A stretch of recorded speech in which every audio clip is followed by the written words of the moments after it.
This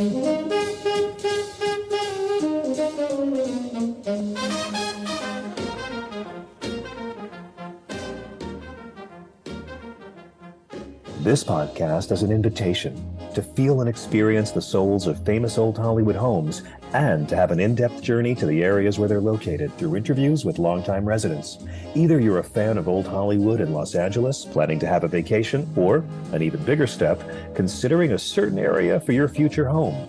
This is your opportunity to receive valuable information and insightful advice you won't find anywhere else.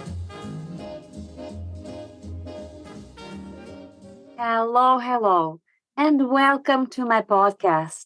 Are you in the mood for California? Today we'll explore and feel Lake Elsinore and Aimee's castle, followed by an interview with beautiful, warm, and wonderful Valerie Geason, who will share with us what it feels like to live in this area. Oh my goodness. I would describe it as a small city on your way to San Diego.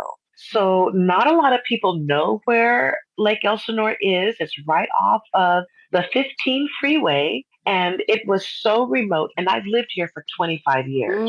So it was so remote that I would call it Lake Elsinore nowhere. Masha Korpacheva is a California-based realtor and a member of the National Association of Realtors in Los Angeles. She's an advocate for selling and buying homes with soul and practicing mindfulness in real estate. With master's degrees in spiritual psychology and linguistics, Masha brings all of her skills to work with her clients. An intuit and empath, she has touched many lives with her outstanding ability to see beyond the visible and helping to come to better understanding of issues and their resolutions.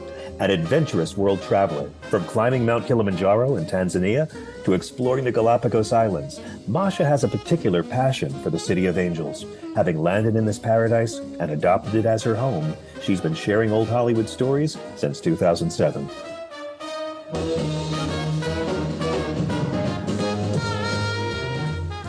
In the mood for California, feel the soul of old Hollywood.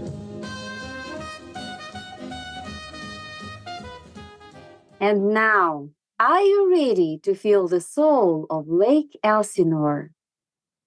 Lake Elsinore, a natural freshwater lake, is a shimmering oasis nested amidst rolling hills and steeped in history.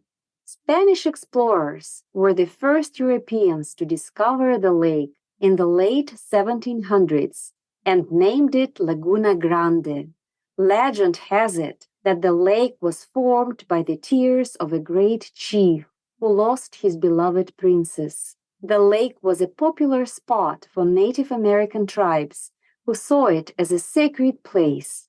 They believed that the lake had healing powers and would come from far and wide to bathe in its waters. It was renamed for the town of Elsinore, established on its northeastern shore on April 9, 1888. The name Elsinore came from the Danish city in Shakespeare's Hamlet, and now it is its sister city. In the late 1800s, Lake Elsinore experienced a boom in development, with hotels, resorts, and vacation homes springing up along its shores.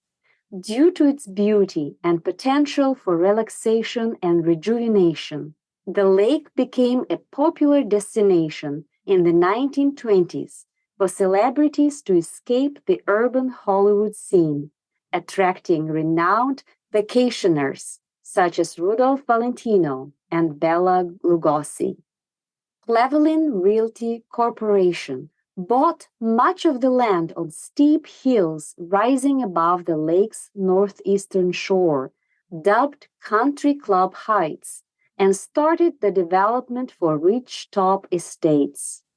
The developers believed that the presence of a celebrity would attract more rich and famous people to buy properties, and decided to give a generous gift of several plum plots on the very hilltop to the most well-known woman in the world in her day, the celebrity evangelist and founder of Foursquare Church, Aimee Semple McPherson.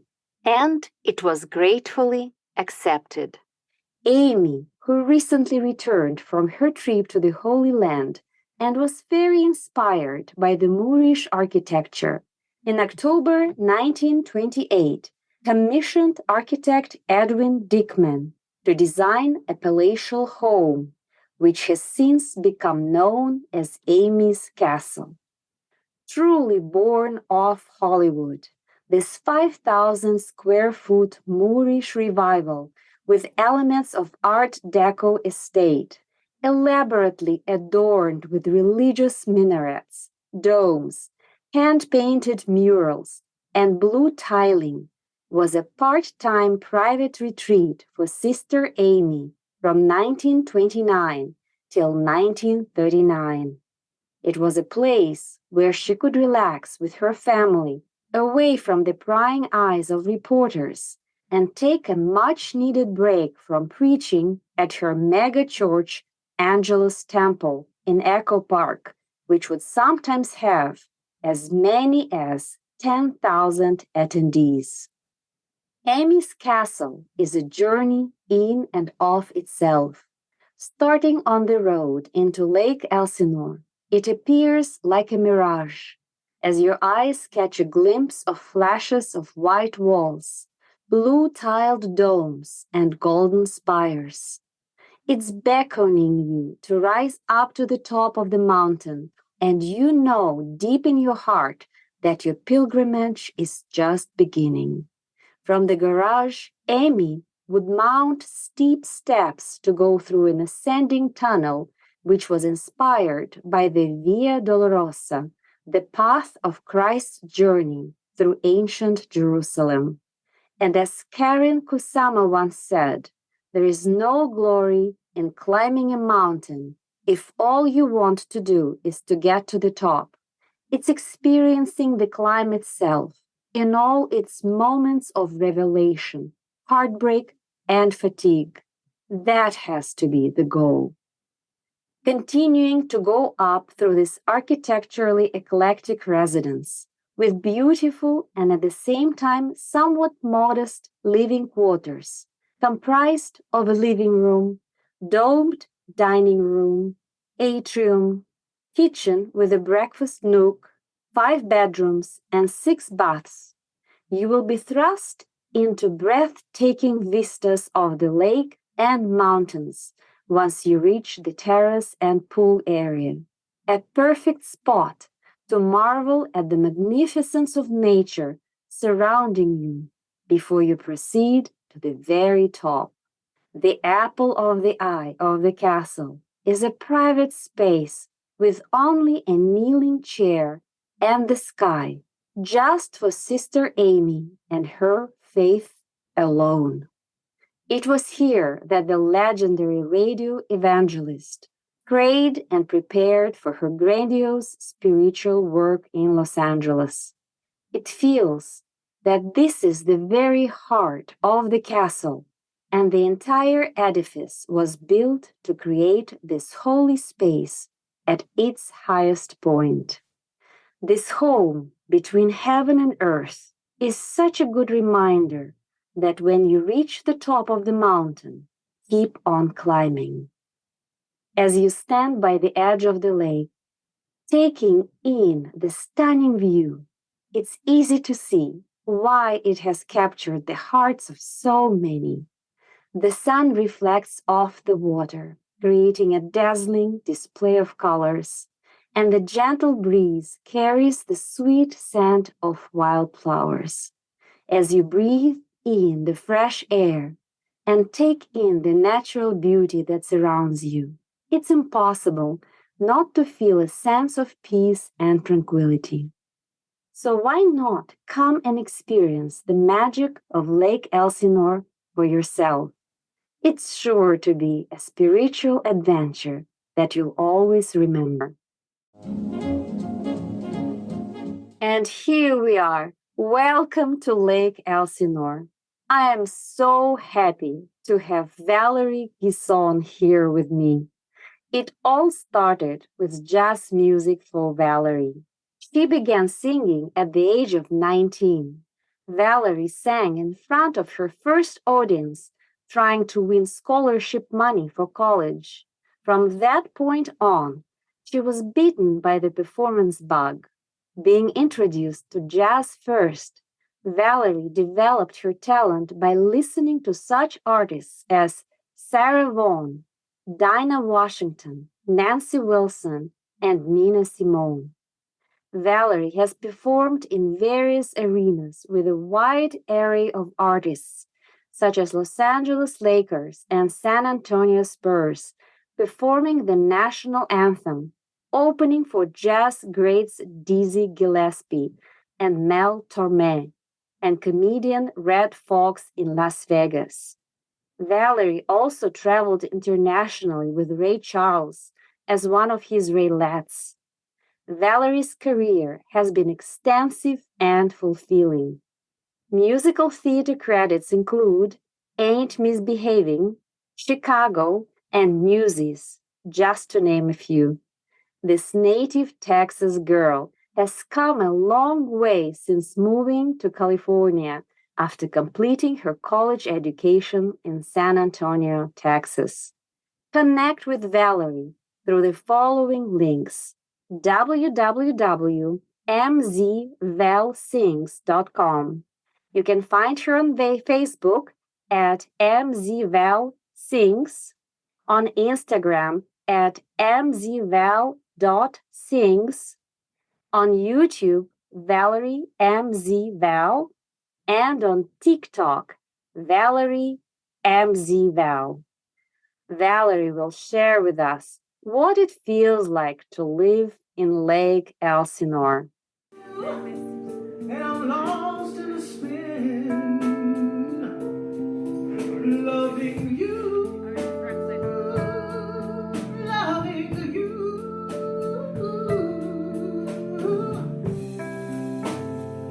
And you don't know how glad I am, how very glad I am to be here with you all tonight. Hello, Valerie. Hello. How are you doing? Oh, I'm doing fabulous. Thank you so much for having me today. Oh my God. Thank you for finding the time for our conversation today. And you're such a remarkable singer. You're such a warm person. And I was really looking forward to our conversation today about Lake Elsinore. Oh, thank you. I'm honored to be asked. And this is such a treat for me to speak about where I live. Oh, so Lake Elsinore, it sounds absolutely magical. So how would you describe it to someone who has never been there? Oh my goodness. I would describe it as a small city on your way to San Diego. So not a lot of people know where Lake Elsinore is. It's right off of the 15 freeway. And it was so remote. And I've lived here for 25 years. So it was so remote that I would call it Lake Elsa Nowhere. That was my running joke. Lake Elsa Nowhere. That is fun. Yes. Nobody would know where Lake Elsinore was. So I made up the phrase, oh, I live in Lake Elsa Nowhere. But everyone knows Temecula. So that Lake Elsinore is about 10 to 15 minutes north of Temecula. So if people are familiar with the wine country, the wineries in Temecula, then they have a reference point for where Lake Elsinore is. Okay, yes, that's much clearer. And okay.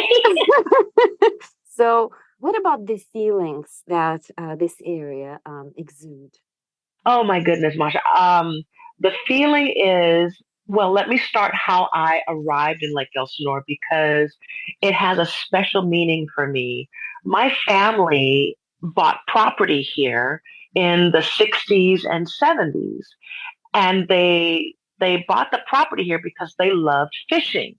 So from Santa Monica area and Pasadena area, they moved out to Lake Elsinore. I had my grandmother, two great aunts, and a great uncle that all lived in Lake Elsinore. So the feeling for me is more family rooted because the home I live in right now, built in 1926, was actually owned by my grandmother. Wow. So it has Lake Elsinore, even though it's a wonderful town, the lake is beautiful. The boating, the fishing, the recreation, everything you can do on the lake. And I live 2 blocks from the lake, but it means more to me because of the family roots that I have here in Lake Elsinore. Mm, I can see that. Beautiful, beautiful. So, did you move to be closer to your family? You know what? I actually am a native Texan. So once I finished college in San Antonio, Texas, I wanted to, I guess, reconnect with my father. I grew up only child with my mother only. So I never had a chance to really get to know my father and his mother, my grandmother, Mm-hmm. who lived in California. So I moved from Texas to California really to get to know them, just to be close to them. So that's how Wow. I ended up in California. What a journey for you. Yes, yes. And I had no intentions of singing or anything. I just wanted to see something different beyond Texas. And I have stayed. I've been here ever since. Wow. And you mentioned that it has been 25 years. Yes, well, for Lake Elsinore, it's been 25 years, but I've been in California since 1988. Wow. Yes, yes. So right after I finished college, I drove out here, and my father was living in Monrovia, which is close to Pasadena, and my first apartment was in Pasadena. Mm-hmm. Okay. Hmm. So, how would you say the quality of your life changed when you moved to California? Because it's also very interesting that it was not your intention to be a singer, that you moved to California to be closer to your father. So, overall, how did it affect your life? Oh, it affected my life so wonderfully. First, I was able to reestablish a connection with my father and my grandmother, and I was able to meet a host of cousins that I didn't know about. So California was enriched, I guess you could say, enriched my life greatly just by the family connection. But coming from Texas, I did start singing at the college level when I was in college. So it's expensive to live in California. So Yes. to get money, yes, yes, to get money, I would enter talent shows in LA Hmm. that had cash rewards, cash prizes.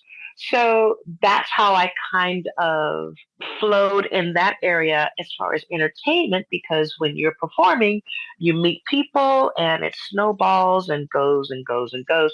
So that was a wonderful, another facet of my life that totally enriched and changed my life completely beyond what I ever expected. Wow.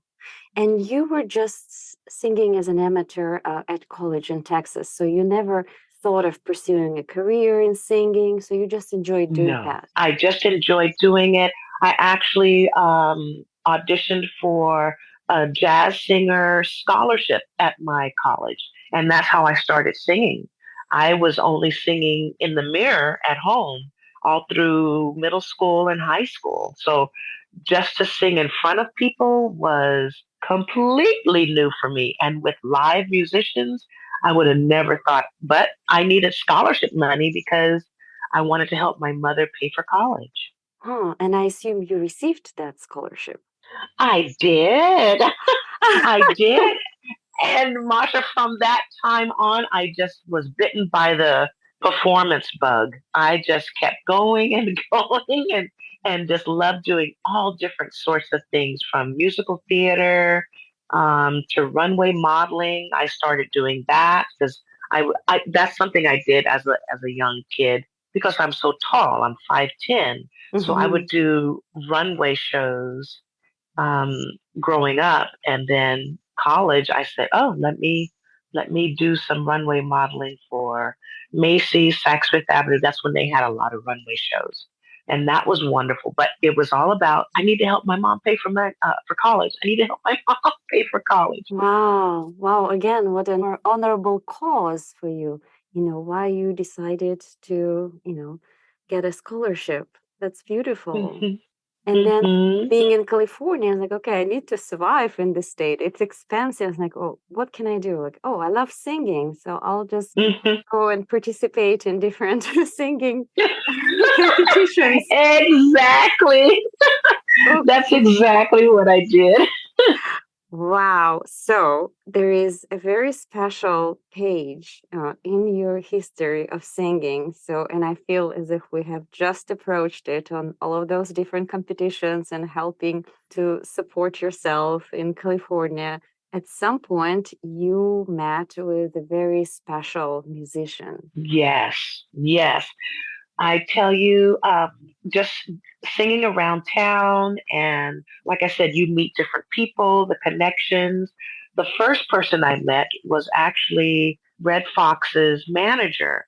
So I was able to open for Red Fox in Las Vegas every weekend at the old Hacienda Hotel Mm. before they tore it down. So that was a great connection. But from there, I met more musicians that were working with Ray Charles. Mhm. So at one point, they called me because Ray Charles had just fired a young lady in Europe, and they needed a replacement very quickly. So I was working at a travel agency at the time as well. So I took off from work and drove down to LA, auditioned for Ray Charles, and he asked me if I had a passport. And all of this happened on a Wednesday, Mhm. the day before Thanksgiving. Oh my So, God. yes, yes. So I said, "Oh, yes, I have a passport. I work for a travel agency." And he goes, "Perfect, you're hired." And so I'm like, "Okay." Oh, Masha, I tell you, I did not know any Ray Charles songs, but I was excited because the next day was Thanksgiving, that Thursday. The very next day, on that Friday, we were on the plane to South America. Wow. It happened so fast. And so back then, that was in 1990, I joined the Raelettes with Ray Charles. So there was five young ladies, and we were called the Raelettes. Mhm. And the young ladies that were there helped me so much because I didn't know any songs, but sometimes there were a five-part harmony. So I Mhm. had to learn the songs, the words, the movements, and everything. The part I had to learn everything on this plane ride. So it was a little tedious, but I did it Wow. So you learned everything on the plane, right? on the plane. And of course, he had rehearsals in between the different shows and everything. So I was just a student for about the first month. I was just diligently studying and learning all the music for about a month just to get it right, just to get up to the par where the other young ladies were. Mm-hmm. And that was November 1990. Mm-hmm. Mm-hmm. And Wow. we went all through South America. We went to Hawaii, Japan, and we went a lot of different places. And I toured 1990 and 91. Mm-hmm. Okay. So what was it like to work with someone like Ray Charles? Oh, I knew it was just out of this world. It was a momentous time in my life. And my mother was so proud of me. She's like, "Oh my goodness, you're touring with Ray Charles." And it was very magical. And I knew I had to document everything I was experiencing with the little video cameras and the Polaroid cameras that we had back then and everything like that. But I was not used to traveling on tour, living out of a suitcase and going from hotel to hotel and bus ride and planes. It was constant movement. It was a lot. And of course, Ray Charles was staying at the nice hotels, but we were staying at not so nice hotels sometimes. And he would travel with, I think it was a 30 or 35 piece orchestra. So all of these people are traveling with us all the time. It was a tremendous feat to just be a part of, but it was overwhelming as a young 20 something year old. I'm like, oh my goodness, this is amazing, but scary and exhausting. Yes, yes, that's hmm very clear. So, what is the most important thing that you learned from, that time that you toured with Ray Charles? I did learn about consistency. He would always rehearse. He was a perfectionist, of course. He could hear everything. And it was all about putting your best performance for your audience. So I did learn that. I did learn a lot about the business side. He was very meticulous about his business and payment. Everything was structured very well. So I learned that part, but definitely the performance part, his ability to, I guess, mm, just to perform a song, just how he interpreted a lyric and how he made it his own was very, very, very eye opening to me because I just never been around someone of that magnitude for that amount of time. So just to see the consistency of him was phenomenal. Right. hmm Yes, it sounds really inspiring and magnificent at the same time that a musician will take just any song and the way they interpret it, making it Yes, own, like yes. not being afraid, to take a liberty of taking a note differently or making the sound, completely out of this world and then making it work in their own way. That is so, Yes. so wonderful. And from his humble beginnings. I mean, he wasn't born into a musical family per se and into money and all of this, but his music, his spirit of music, it just led him to the masses. Yes.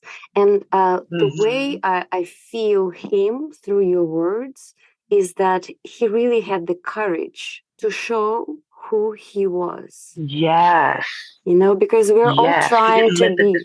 be. Go ahead. hmm hmm So we're all trying to be someone else, to look like someone, to sound like someone. So, to sort of like be closer to the divinity in some way, but then to truly Mm. shine and have the courage to be exactly who we are. This is, I think, when we truly, truly touch this kind of divinity that is within all of us. Within all of us, exactly, exactly. This is what I sensed from the way you talked about Ray Charles. Yes, yes. Wonderful, wonderful time. And I still communicate with two of the Raelettes from back then. He had many, many, many Raelettes over the years because he worked for decades. But I was just blessed enough to be one of many that were able to work with him. So I'm so thankful and grateful for that experience. Beautiful.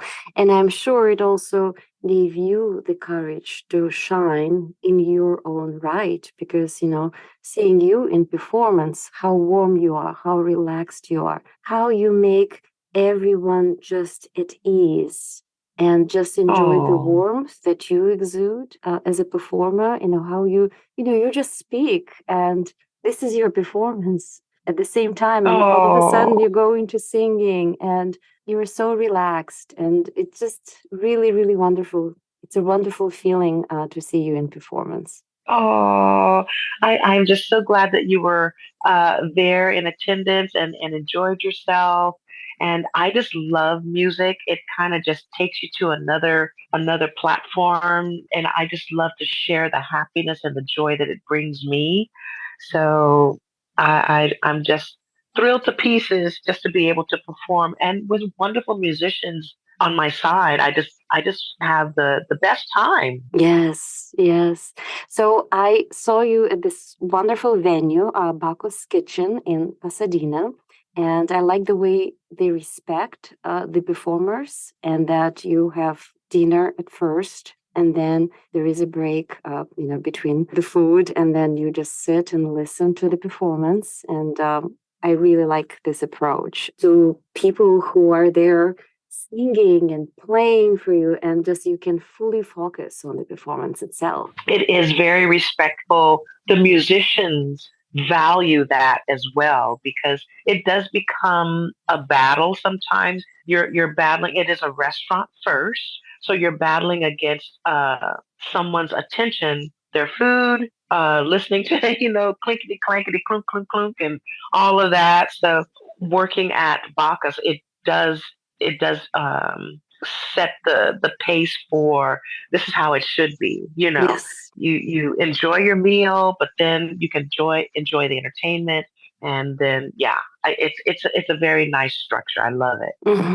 And what are your other favorite venues to perform at? I love the time I performed at LACMA. So that's the LA. I think it's the Cultural Museum of Art down. Los Angeles, yes. Museum of Yes, Los Angeles yes. County Museum of Modern Art. Yes. That's it. County, yes. Oh my goodness. It was, I was just asked I feel like out of the clear blue, because who am I? I'm just like, what? But last year, Masha, was my year of yes. Last year was my year to say yes to any opportunity that came about, and not to be ruled by fear or, excuses. No, my year of yes. So I was asked to do LACMA, and I said yes, not really knowing what it was about. But when I got there, and I'm thinking, wow, this place is full of people. This is thousands of people. It's amazing. The venue outdoors, the street lights, the historical street lights. The most photographed area in LA or California, whatever they told me. It was just phenomenal to be there and to perform there, and then to be interviewed for K Jazz, the radio station, and I was just blown away. Oh, wonderful, wonderful.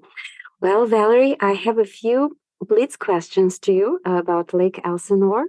So, Okay. about your favorite places. Oh, I have quite a few, so ask me.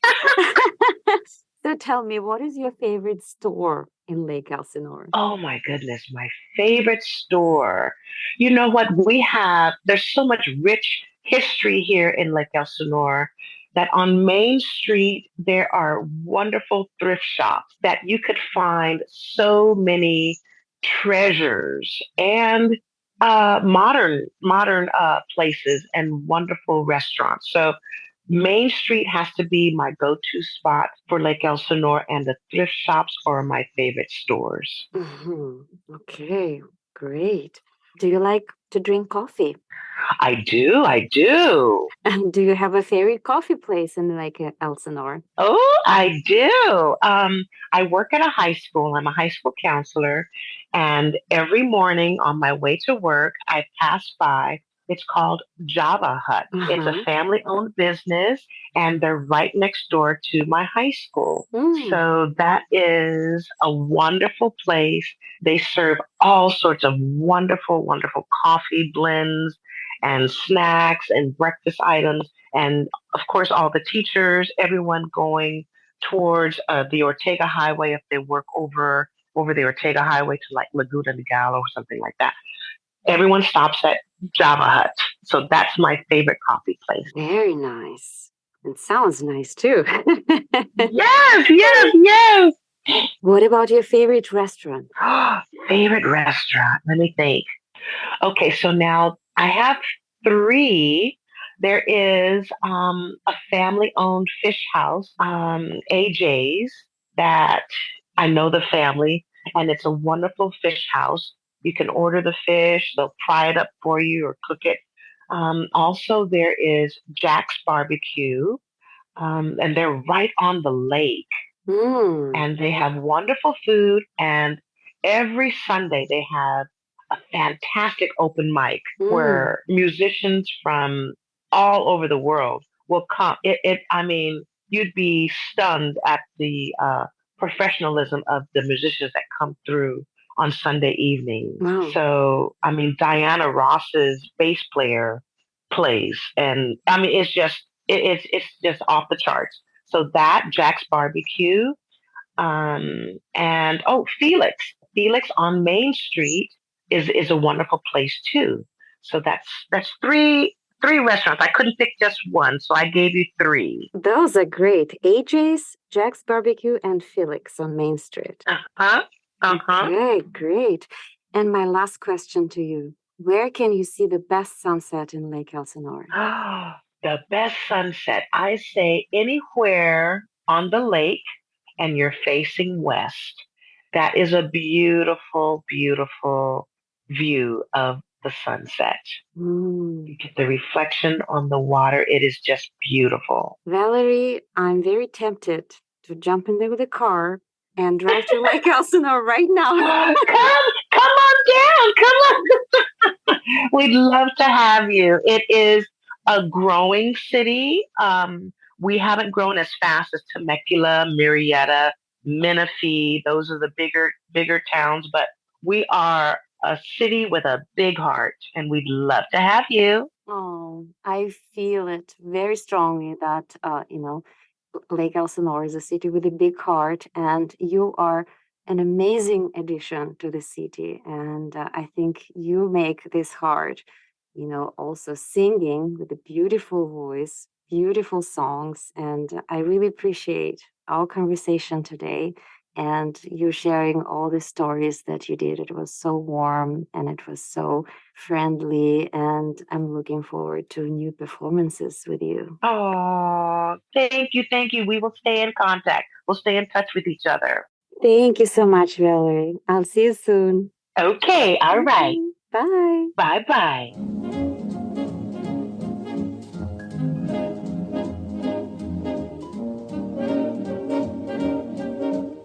Thank you so much for joining me, and I hope you enjoyed experiencing Lake Elsinore with my special guest, wonderful Valerie Geason. Please press the like button, follow and share your feedback for the podcast. Your time and support are greatly appreciated. Next time, I will see you in the picturesque seaside city of Oxnard. Until then.